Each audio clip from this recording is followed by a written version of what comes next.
lunch. It's wonderful to see everyone again. I hope you enjoyed our summer.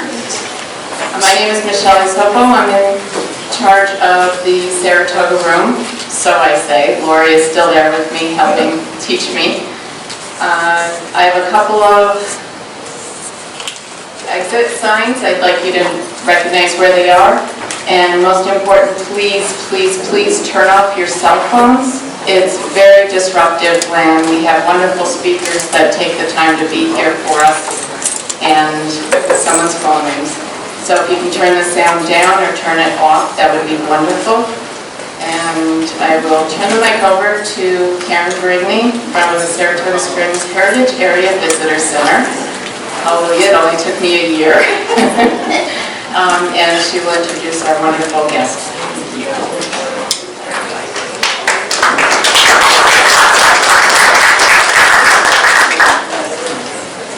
Okay, thanks so much, Michelle. Well done.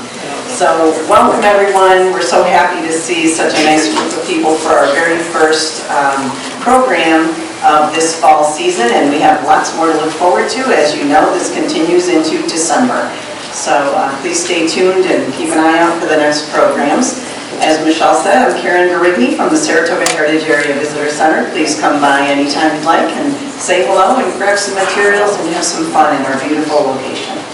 So without any more delay, you came here to see a speaker, not me, and I'd like to introduce you to Joseph Bruchac. He is the Executive Director of the Kanien'keha Education Center, and he is also Saratoga's very first Poet Laureate. Please give a warm welcome.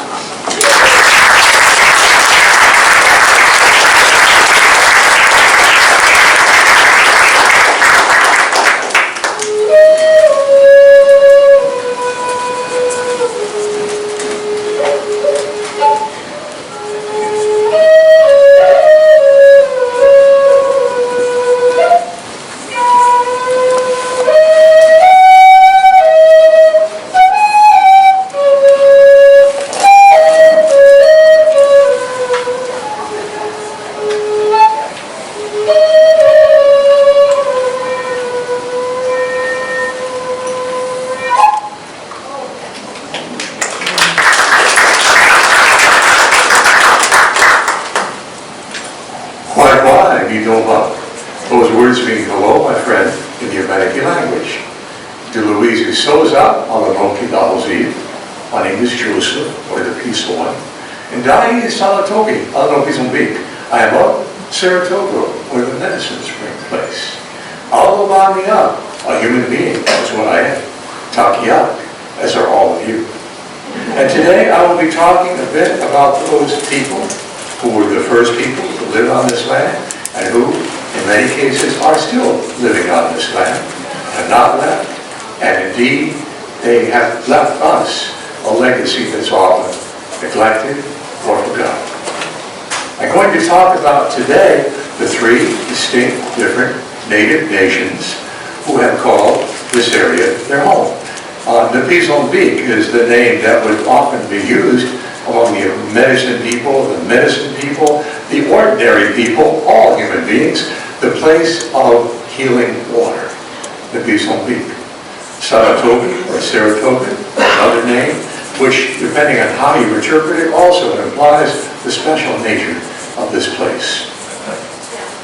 I'm going to begin, actually, although traditionally, if I were someone like my dear friend Tom Porter, I would be giving a thank you address. And if you want to hear Tom do that, come on September 23rd to our Outdoor Education Center in Greenfield, where Tom will be emceeing.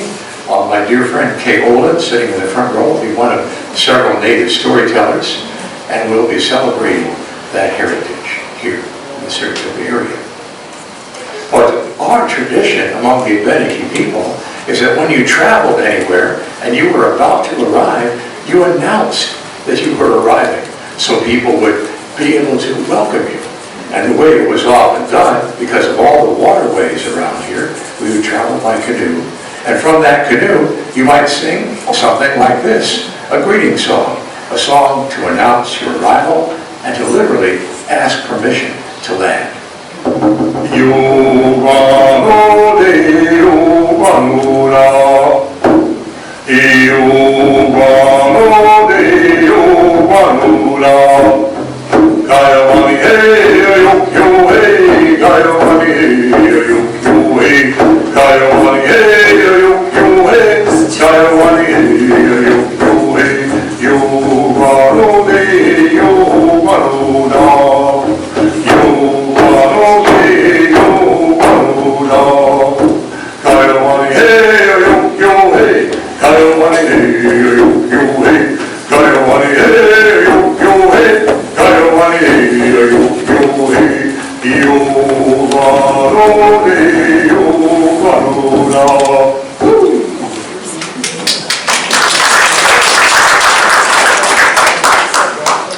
I should call your attention to the fact that the Saratoga History Museum still has a wonderful exhibit up, and I helped a little bit with it, and it includes panels that provide information about the indigenous history of this place.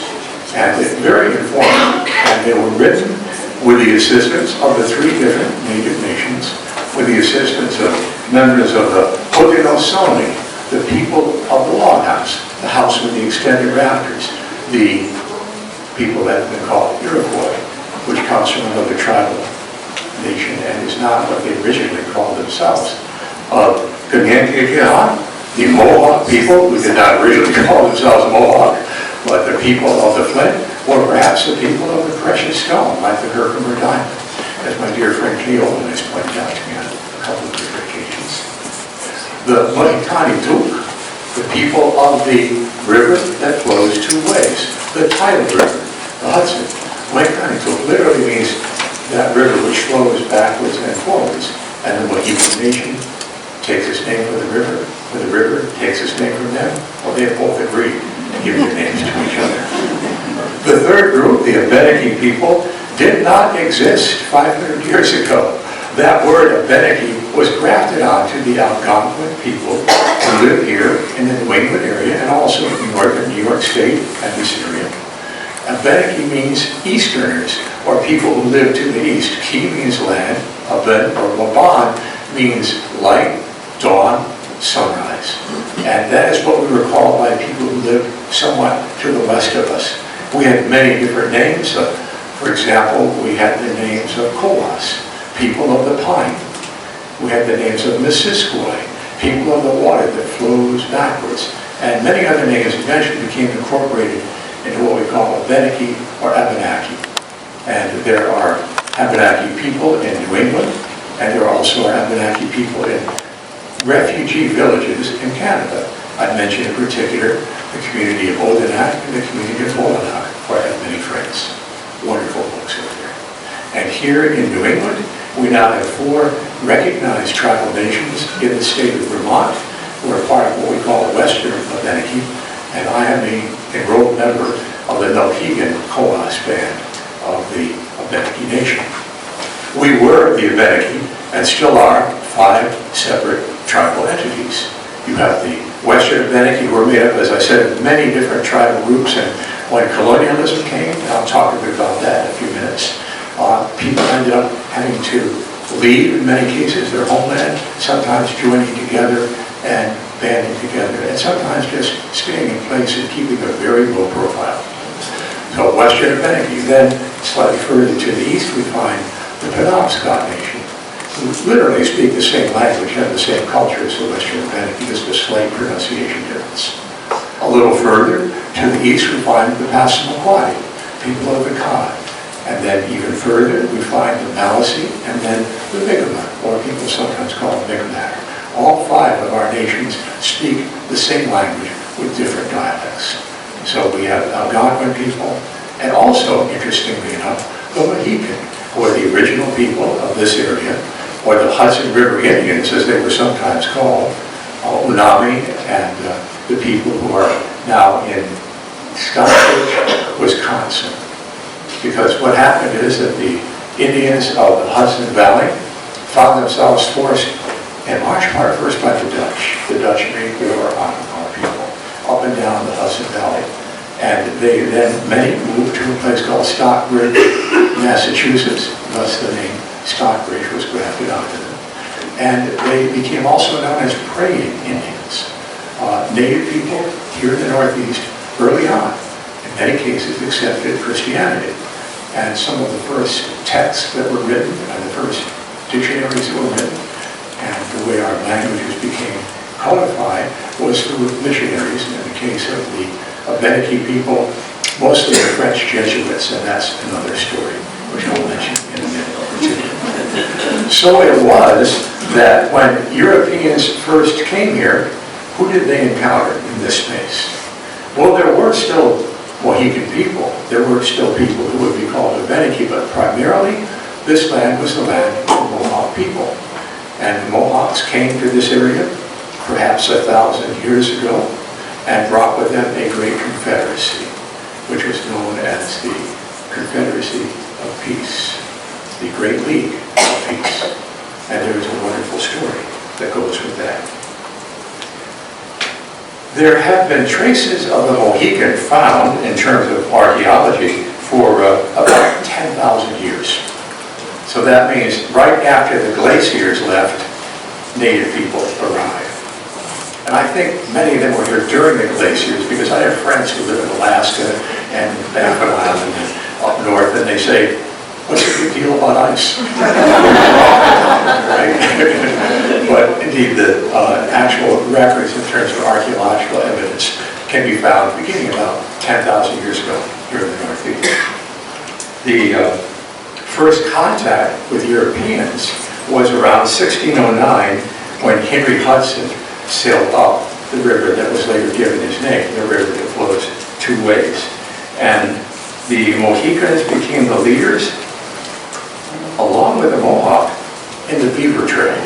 And the trade in beaver skins, which were used to make the very popular beaver hats in Europe, was both a blessing and a curse to indigenous people. It caused conflict between different nations because as they trapped all the beaver in one area, they moved to another, and often it was someone else's homeland. And that idea of an animal as a resource financially is not part of our indigenous cultures. In fact, the beaver is a very important animal, very important for the ecosystem, and the return of the beaver to the Northeast after literally being exterminated because of the fur trade has been a great boon as far as our overall ecology is concerned. So it was between the Dutch, the colony of New Amsterdam, of New Netherlands, and that was the trading area along with Fort Orange, which we now call Albany, which was called by the Mohawk people Schenectady or Schenectady. Schenectady wasn't Schenectady, Albany was Schenectady. The opening among the trees. Getting the wrong name is so consistent in European dealing. Just constantly getting the wrong name. And that idea of the trade was one reason why the Mohawks became more and more dominant. They were a very well organized, larger confederacy. And whereas the Mohican and the Abenaki tended to be in smaller groups, the Mohawk people often had very large villages, which would sometimes have log houses that were hundreds of feet long, devoted primarily to people of one clan. And they would have many families in that log house. There are actually archaeological records, post holes of log houses in this area about 1,000 years ago. In fact, the community of Kanien'keha, a Mohawk community, along the Hudson River, along the Mohawk River, I should say, is built on a place which originally was a village 1,000 years ago. There's been archaeological evidence of that found. Unfortunately, what the Europeans brought with them to this area, to the Saratoga area, what is Saratoga known for? Well, of course, it is known for the waters, but also, sadly, for the Revolutionary War. The Battle of Saratoga, which did not take place here, but over near what is now called Schuylerville.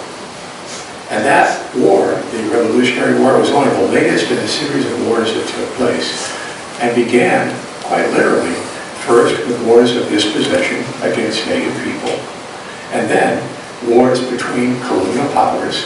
The Dutch and the English fought for control. The Dutch lost control, accepted territories in South America, such as the Dutch colony of Suriname. And then the English and the French began to duke it out in what was literally a world war. been called the 100 Years' War. Here we talk about the 7 Years' War, which was the French and Indian War.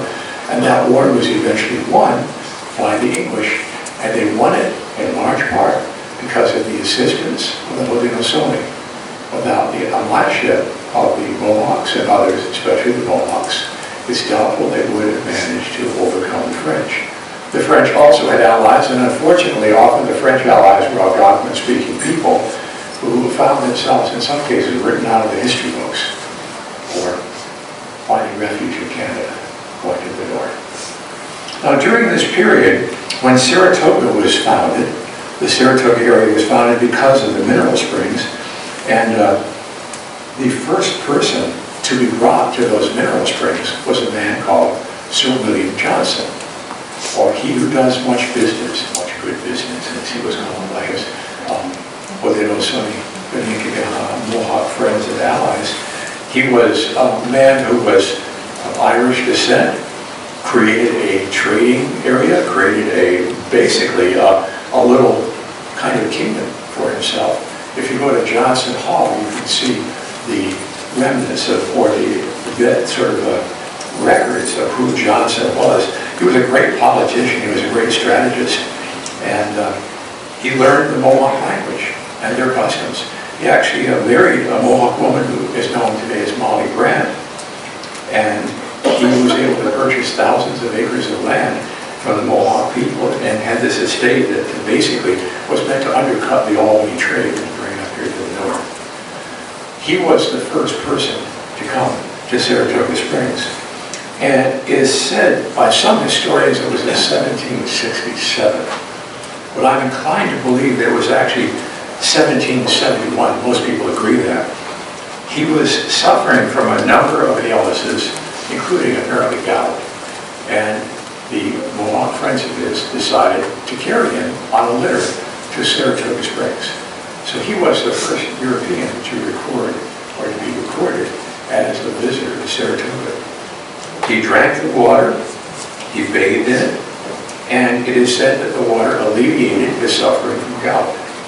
And whether or not this is true, we don't know, but it is an oral tradition, and oral tradition is often not accepted as much as written tradition, but I tend to believe that people with good memories are people who often can be relied upon. And that idea of memorizing and passing on from generation to generation is something that indigenous people have done for a very long time with great accuracy. In fact, ironically, often we, our peoples, have remembered the things that Europeans have forgotten. And then later on, the Europeans make a great discovery. Oh, we did not know that. And they go, we've been telling you that for several hundred years. But that's another story entirely.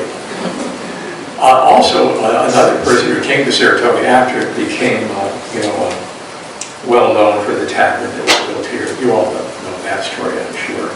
And for the way it became a place where people came to take the waters. One of the people who visited here was George Washington. And George Washington tried to buy Saratoga. He was unsuccessful. Gideon Putnam did not like the idea. But that's how valued the Saratoga area was. In fact, I would say that Saratoga, like many places on the continent of North America, was recognized as a particularly sacred place to be treated with great respect. The waters were a gift. In fact, for a very long time, Native people were coming here.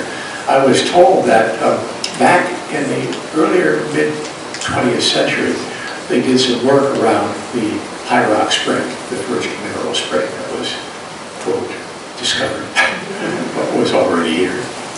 And when they began excavating, they found that huge tree trunks had been laid down for people to walk across the swamp to get to that spring.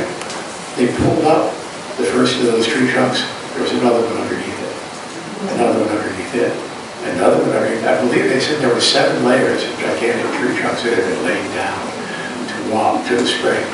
So that implies a long period of time, people coming here and literally wearing those trees down flat for all the feet they walked across. I suppose I I should, as long as I've mentioned the springs, come to what some people think of as the elephant in the room, and that is the Saratoga seal. The picture of a man, a woman, and a baby having the waters of the spring. In fact, I was just talking with Mayor Kim about this. It will probably be brought up at City Council sometime soon. And there are problems with that depiction, which are a result of the way people saw natives well into the 21st century. I mean, to this day, I have people say, all I know about Indians is turkey and Thanksgiving. That idea that there's nothing else to know is very, unfortunately, very common. But if you look at that seal, which is in the visitor center, first of all, I do not believe it was meant to be offensive. Don't think that. People were trying to honor the original people of this particular area by depicting them in the seal of the city. So think of it as an attempt to honor. However, because of naivete, because of stereotyping, it's very inaccurate. And you could even be called racist, but you don't have to intend to be racist to be racist. Not like you set out in the morning, well, I'm going to be racist today. Most people are not like that. Most people really are good human beings. I find that to be true throughout my life, but people make mistakes, and that seal is one example of that. If you look at it, you've all seen it, I'm sure. There's a man standing erect, supposedly a Mohawk man, wearing almost nothing. And basically he's in what we call a warrior stance. Standing proudly, not wearing traditional clothing that Mohawk people would have worn at that time. Next to him is his wife, who is literally crouched on the ground, and that subservient position is kind of the way that people saw Native women. They referred to them as being like beasts of burden, property of their husbands. That's how it was seen. And then next to that woman, again, who's inaccurately attired, you see a baby who is drinking directly from the spring, which would not have been done. I mean, quite frankly, you would have to drink from that spring in a very respectful way, and you wouldn't have a child crawling into it. So there's also a teepee behind it, which is not behind it. Kind of a structure that people tended to have around here. Thank goodness they did not have any buffalo or anything. That would be a very close second to that particular depiction. So I think that idea, interestingly, of male dominance, I'm going to get a little off to the side, but I'm going to point out that among our native nations throughout the continent, women were not just respected, often they were in positions of great authority. Great authority. It is the clan mothers among the Haudenosaunee who choose who will be the leaders.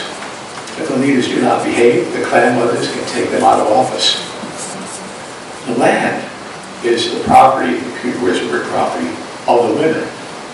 The household is the property of the women. The inheritance or the descent is through the mother's side entirely. Any child will be given the clan of her or his mother, not the father. And the uncle plays a very, very important role if the uncle is the mother's brother. That's very counter to the European way of seeing things, so much so that often non-native people could not see native people. They saw what they thought they saw. What they saw was not the reality. And thus you get this kind of stereotyping of native women. Believe me, I have learned, if I do not respect women, I'm in big trouble. I was raised by a very strong grandmother and a grandfather who always was saying, yes, dear. Two very sacred words among our native people. I think that the other thing that is a myth, and there's so much to cover in this, I would urge you to go to the History Museum and read the interpretive posters which are there, because it's a very clear history of, as I said, the three different indigenous peoples.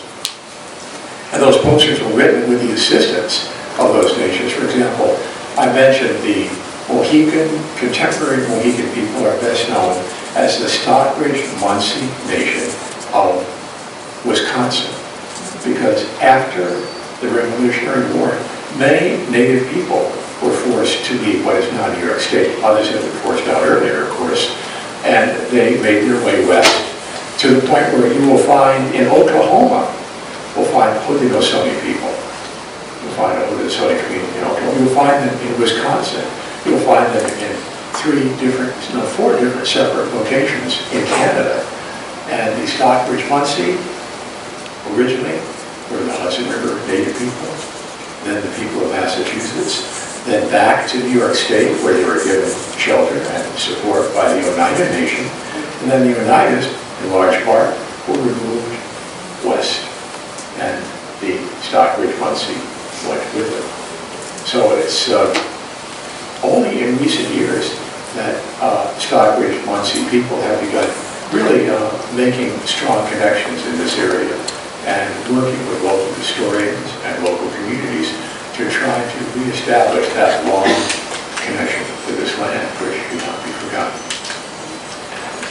What occurred, interestingly enough, in Saratoga, thinking of the local people, is that many people, even following the American Revolution, when there was this great forced exodus of indigenous people, where several Haudenosaunee communities were created in Canada. For example, Brantford, Ontario, or the Six Nations Reserve, which is in Ontario. For example, well, Ganawaki was there already, but more people ended up going to Ganawaki, which is one of the communities right outside of Montreal, Saratoga, and the Gibson Reserve further up in Canada.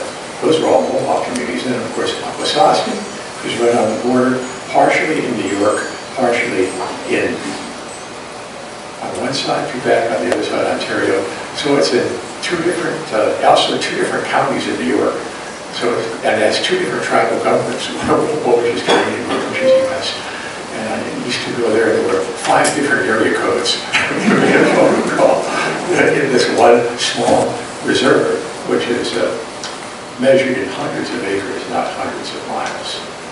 The idea of people remaining in New England, in the Saratoga area, is something that I think a lot of people found it hard to realize. If there were people here, there still are people here, and there always will be people here from those 3 different Native nations. Here, just across the road in Conquest Park, there was an annual, quote, Indian camp, which included, as they put it, Canadian Indians, which were Abenaki and Mohawk people who came every summer, lived in the encampment, sold their goods and performed for tourists. Then they had an argument with the owner of the casino, and Morrissey literally kicked them out early in the 20th century. That's part of the history of Saratoga, those Indian encampments. And there were smaller communities of Native people in a number of places around Saratoga.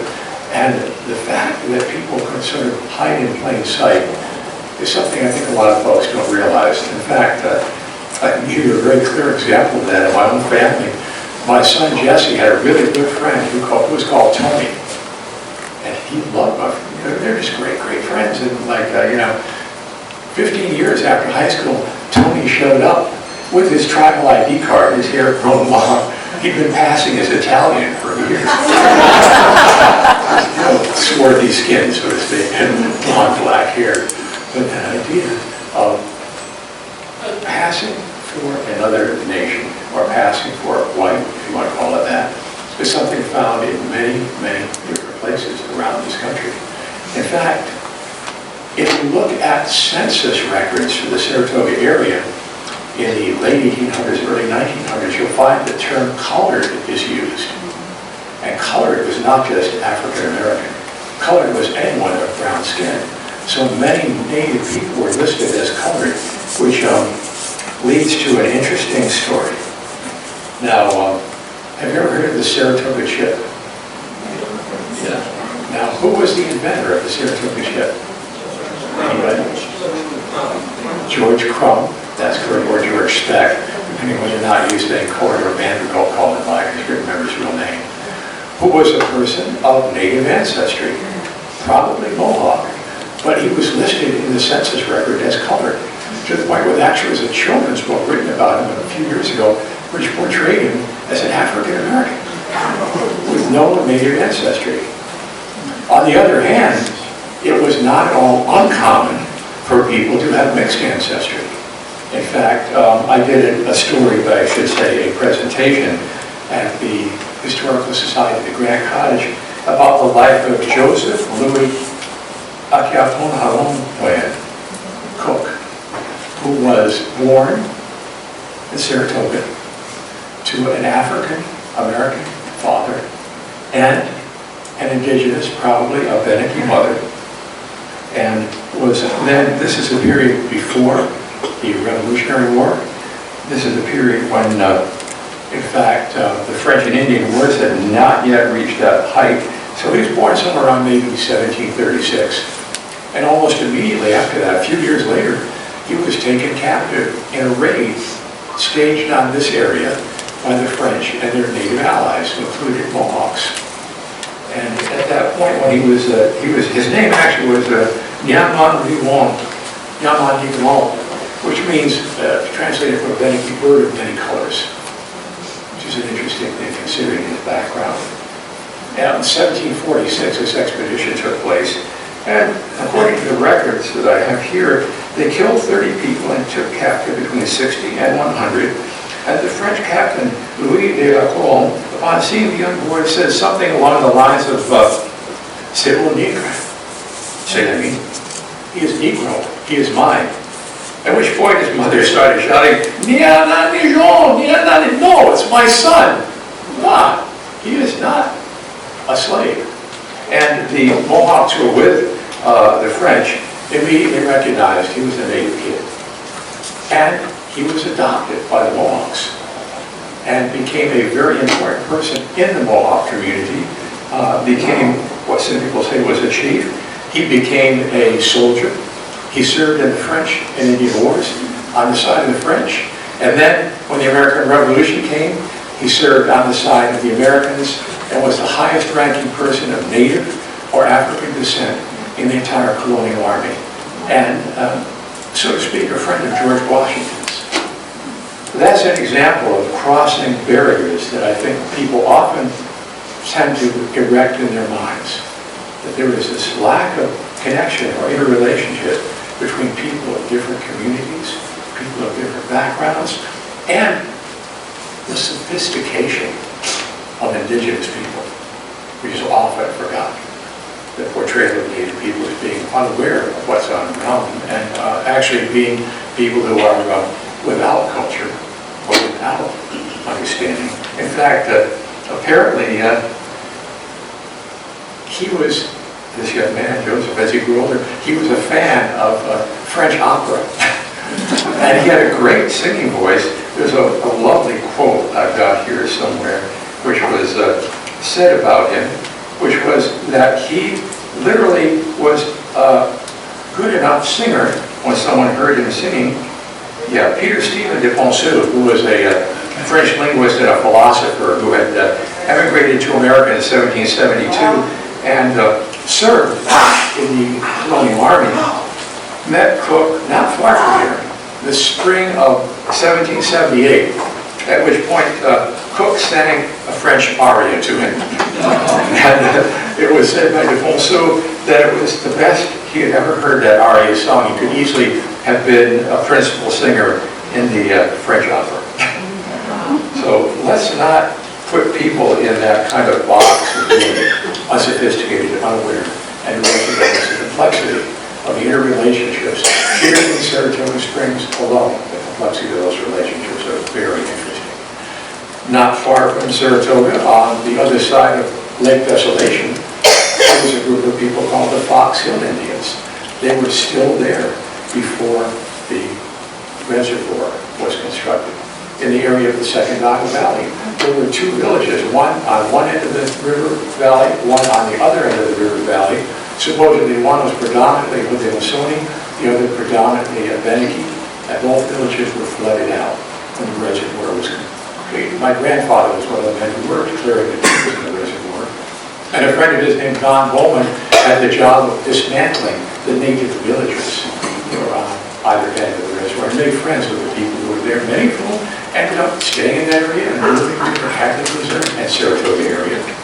In fact, around the turn of the 20th century, the early 1900s, some of the people who were native, who were living in this area, became famous as models for native paintings in New York City. And yet, we tend to not recognize that continuous of indigenous presence, which is something that I think very strong talking about to understand what we have here, our people who are able to continue even in the face of great adversity. I should say a little bit more about the Haudenosaunee. I've made mention about the Great League, but I should point out, and I was really fortunate to have written a book recently about the founding of the Iroquois League. It's called A Peacemaker for Warring Nations. It was illustrated by my very dear friend David Fadden, who is a Mohawk historian, storyteller, and incredibly talented painter. He is now the director of the Six Nations Iroquois Museum, which is located in Ontario, New York. It was founded by his grandfather, a very dear friend and teacher of mine, Donna Williams Ray Fadden, and then run by John Muh-he-ka-neew, who was his son until John passed away, and now run by David, third generation. And the story that I was able to tell with the help of many, many different native elders, Jake Swamp, Tom Porter, it was sent to Alice Papano, the head clan mother of the Eel clan at the Onondaga Nation. All reviewed what I wrote and taught them over the years. And they basically, the story is this, to tell it quickly. There was a time when those 5 original nations of the Haudenosaunee were continually at war with each other. The people of the flint, the people of the stone, the people of the hills, the people of the swamps, the people of the great standing stone, the people of the stone of the west, the people that we now call in English Mohawk, Oneida, Onondaga, Kanien'keha, and Seneca. And the Creator, seeing this, took pity on them and sent a person to be a peacemaker. There's a long story about that. Tom Porter has said to me, every story about the peacemaker has at least 7 more stories connected to it. So you can tell there's one story, there's more stories after that, and after that there's even more. But this man, at a very early age, spoke consistently for peace. He was born among the Huron, the people to the west of the Great Lake that we call Ontario. Kanien'keha is a beautiful lake, and the Mohawk, or the Seneca language, Saratoga, and came and preached peace, and went from nation to nation, until finally he brought all 5 nations of the Haudenosaunee together in a great league. And one of the symbols of that great league was an eagle holding 5 arrows in its claws. And that symbol was borrowed by the United States, with the eagle holding 13 arrows. And many of the ideas of American democracy were borrowed from both the Haudenosaunee and the Algonquian people. The original idea of the town meeting was something that was done among the Algonquin nations throughout New England. So Vermont is still maintaining a native tradition, even years after they've forgotten where it came from. So that idea of the founding of a League of Peace is so counter to the picture of Native people as being always warlike, always seeking to be in conflict, which is definitely not so. As again, to quote my friend Tom Porter, when the Creator put us on earth, we were given one original instruction: to always be thankful, to express our thanks, to speak our thanks, to behave in a thankful way. But because human beings are so forgetful, we forgot. And so we were given yet another great, so to speak, prophet came and gave them other things, for example, ceremonies. And the peacemaker was another of those people who came and brought them peace. So that idea of human beings being fallible, we're always making mistakes, but being teachable, we can always learn, and needing to work with each other is a teaching I find throughout the indigenous nations of this area. And in fact, you could say throughout the continent. The original ecologists are people who have to live in relationship to the natural world or not survive. So if people have this habit of portraying Native Americans as being perfect, no. In fact, my dear friend Jake Swamp, another one of the traditional chiefs, the Pine Tree Chief of the Mohawk Nation, said, before the peacemaker came, he said, Joe, we were the worst people on earth. We were awful. That's why we needed the peacemaker to come, because we were so bad. We needed to have that kind of guidance to bring us back to peace. I have been told by Haudenosaunee, by Abenaki, and by Mohican people that the Saratoga area was a place of peace. Everybody could come and drink the water. It was a place where people did not engage in warfare, which is why the irony of the Battle of Saratoga is so interesting. That this was a place where people were meant to come and share and be peaceful. I like to think that it is what we can still do to this day. I've gone through a lot of history, I've mentioned a lot of things very quickly. Each of the little things I touched on, I could do an hour talk on at least. And believe me, I know many people who do a much better job than I could. I've already mentioned Tom Porter as one, but there are so many others, including my dear friend Kay here, who is very good at helping people understand these very complex issues. But on the other hand, they're not that complex. If you have a place, and you recognize the power of that place, and you behave in relationship to that power, you are being much closer to the indigenous way, the way that was followed, and could still be followed in this place we call Saratoga, the Bees' Home Peak, the medicine place. As I said, I've gone a lot of places very quickly, but I thought one thing that might be good to do would be to see if people have questions, that I could respond in more specific ways to those things. And I have now written, I think, about a dozen books that come from the teachings I have been given by different people, just from the Haudenosaunee nations alone. There's always so much more out there to learn. So does anyone have any questions? I do. I always thought of the seal as something that was at least meant to honor Native Americans as well as the springs, the significance of the spring. So if you had the opportunity to make a change to the seal, what changes would you make? Well, to begin with, I think you're absolutely right. Someone told me they thought the seal was a means of denigrating Native people. I said, no, it's not that at all. It's not attacking them or trying to portray them in a bad way. It's just the way people saw things back then. It's just like, people thought there was nothing wrong with putting on blackface, in the early 20th century. And it wasn't recognized much later just how racist that was. So I would say that the first thing about the seal is to recognize how people saw themselves. Who are those people? How did they dress? How did they comport themselves? What would be the proper actual physical relationship between the man, the woman, and the baby, as opposed to what you see in that particular picture, which is inaccurate. I think what would be good would be if you could find someone like my friend David Penn, a Mohawk illustrator, who would be able to come in, and in fact there are a number of places where contemporary Native artists have created a new image or something like a mascot or something that would relationship-wise be accurate in its depiction. And again, I am not condemning that seal or the people who did it, any aspect of it, except to say inaccurate and therefore needing correction. Thank you. You're welcome. What year was the seal made? I have to say I do not know precisely, but you can find it pretty easily online. I would say early 20th century. That was what I believe it to be. But, I have it somewhere, but I can look it up right now. Yes? Can you elaborate more on the influence of the political structure on the founding fathers? Yes, the influence of the Haudenosaunee on the founding fathers. I'll try to do this in a very general fashion that might be easier to understand. First of all, there were 13 colonies. And every one of the 13 colonies had different rules for trade.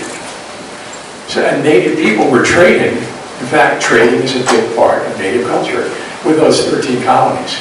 I think at some point, the Haudenosaunee people said, it's so hard dealing with these guys. We've got to show them a better way. So they invited Benjamin Franklin and others to come to a meeting of the League of the Haudenosaunee to see how they did things. And Franklin was deeply impressed And he literally said, and I'm just paraphrasing, but he said that the American government should copy the form of the Iroquois government, that we should copy what they do. And in fact, the Articles of Confederacy, which were written before the Constitution, are very directly related to the League of the Haudenosaunee, from Franklin's influence and others of the Founding Fathers who were, quite frankly, taken by Haudenosaunee people to a meeting and said, look, this is how we do it. If you do this, you all have the same rules together, you all come together, nobody is going to argue with anybody else about what's happening, and you come to a consensus. And that's one place where American government fails. Because the 5 nations that the Mennonites government, that the Haudenosaunee adopted in the Tuscarora people, the short-haired people, when they were literally had to flee from North Carolina, where they were being on the verge of being wiped out by European settlers and by the government of North Carolina. The idea that everybody had to come to a consensus, that nothing was concluded until everybody agreed that it was the thing to do. So it wasn't like 51% until 49% what to do. The ideas of government by consensus is very interesting. And if you look at the Haudenosaunee League, and I'm generalizing, but you have Onondaga, where the head of the League at Onondaga is the convener, like the head of the Senate, for example. And then you have on one side, you have the Mohawk and the Oneida. On the other side, you have the Cayuga and the Seneca. So you've got these 4 nations, and then they go back and forth, almost like the Senate and House of Representatives. So there's a lot of similarity. In fact, there were 50 representatives. 50. Just like there are 50 senators.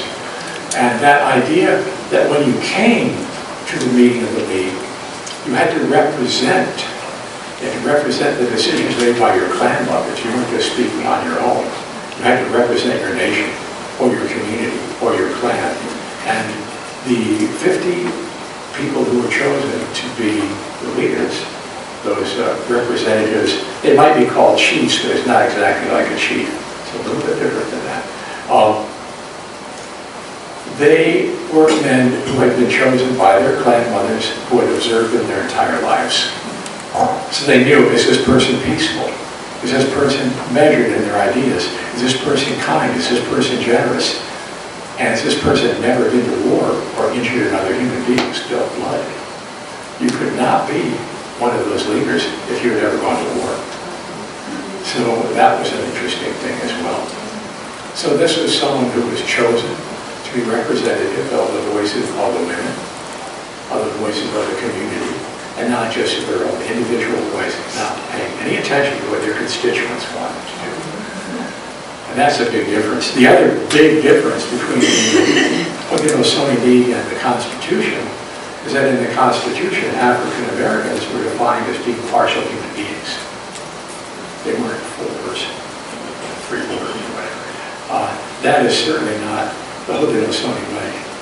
And then the third thing is my friend De La Senta, Alice Papano, used to say to me, they really got it wrong because they didn't listen to the women. That's where they really got it screwed up. So that's a very quick little run through of that, but there's much more. And that idea of a league of peace is important. That idea that people would try to live together in peace, but they could defend themselves if necessary.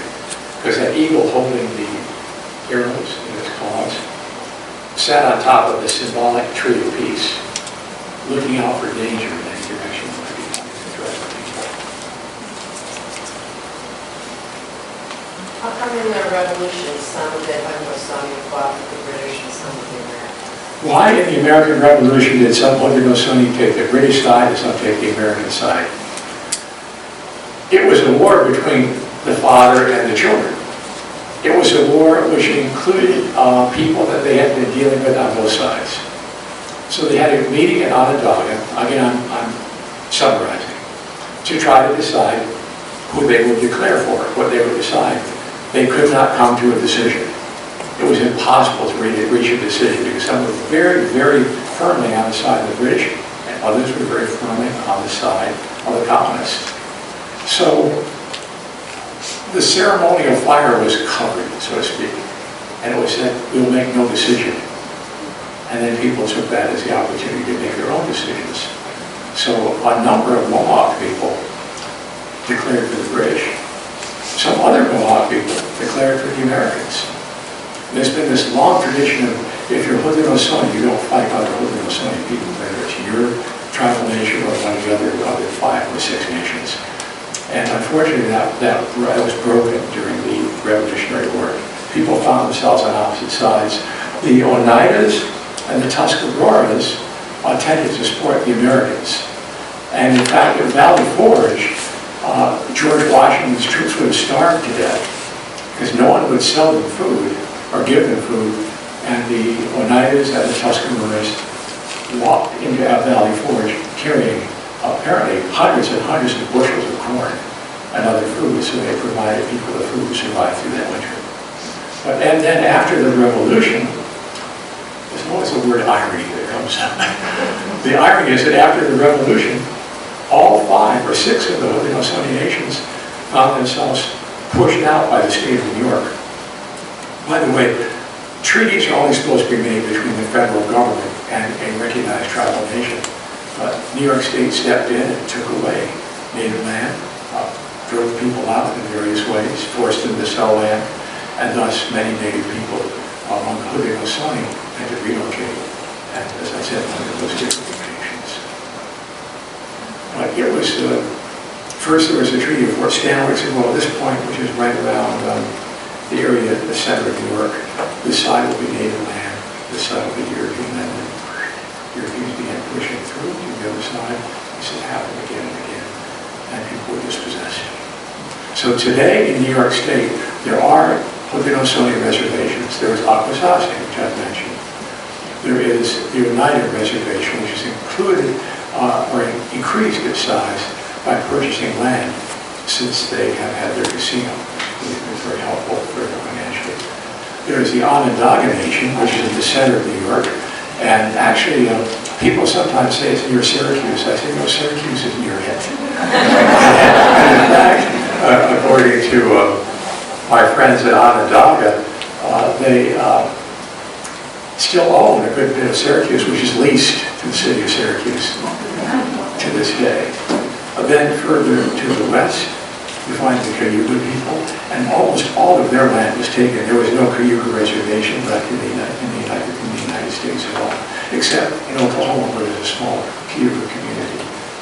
In recent years, Cayuga people have become returning and creating community and trying, through long years of litigation, to get some of the land back that was illegally taken.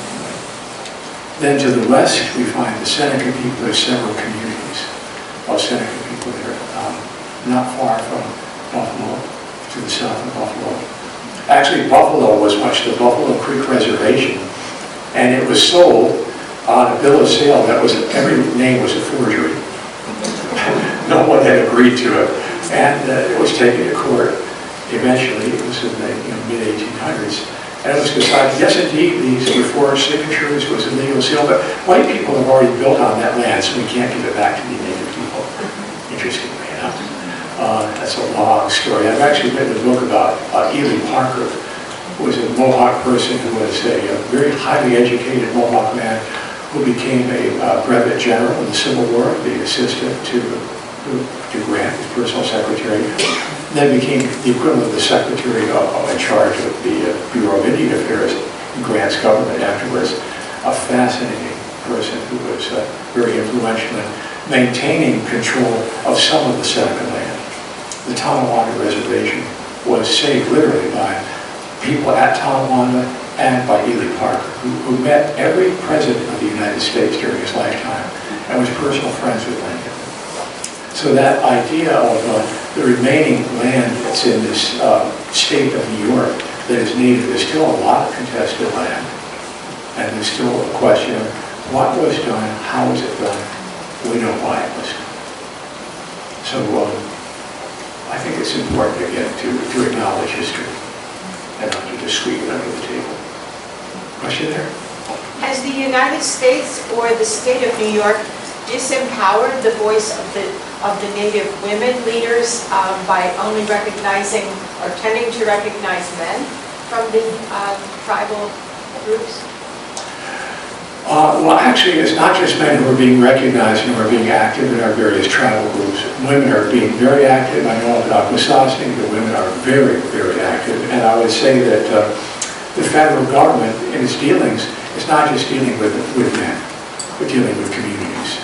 The voices of the women are being heard because of the insistence of the Native communities themselves, who are trying to open the eyes and to remove the covering from the eyes of European American culture, which is unfortunately blinded a lot of people, including people who are not even European American. You know, there are people there who are seeing things in that European American way of ownership and of male dominance, who are themselves not from European ancestry. I wouldn't even mention names, but you could probably imagine a few of them. Can you tell more about the 23rd Thanksgiving address? More about what? The 23rd, what's happening on the 23rd? Okay, yes. On September 23rd, our Kanien'keha Education Center is doing a day-long Native Harvest Festival. We're having the Haudenosaunee singers and dancers perform from Onondaga. We're having Perry Brown, who's an incredible Onondaga storyteller. We're having Kay Olin, who is a wonderful resident and Mohawk storyteller. And we are having actually Roger Paul, who's a Passamaquoddy storyteller, who will be performing. In addition, we have a native food vendor, Iroquois Erie from Onondaga. We have several different vendors who are selling things like wampum jewelry and deerskin clothing, and these are all native vendors who have come from various parts of New York State. And it's probably a few hundred people who come. We used to do the Saratoga Native Festival. We had it just before COVID in the park. We had 4,000 people in one day. And unfortunately, it's so much work to do. And so much time is to win presenting something like that. We decided to fall back on smaller events, which are still in the same spirit of recognition and sharing. In fact, again, I've been told more than once, many times, by my elders who are different Native nations, that sharing is what we survived by doing. And that sharing with each other, but also sharing with the wider world, sharing our knowledge.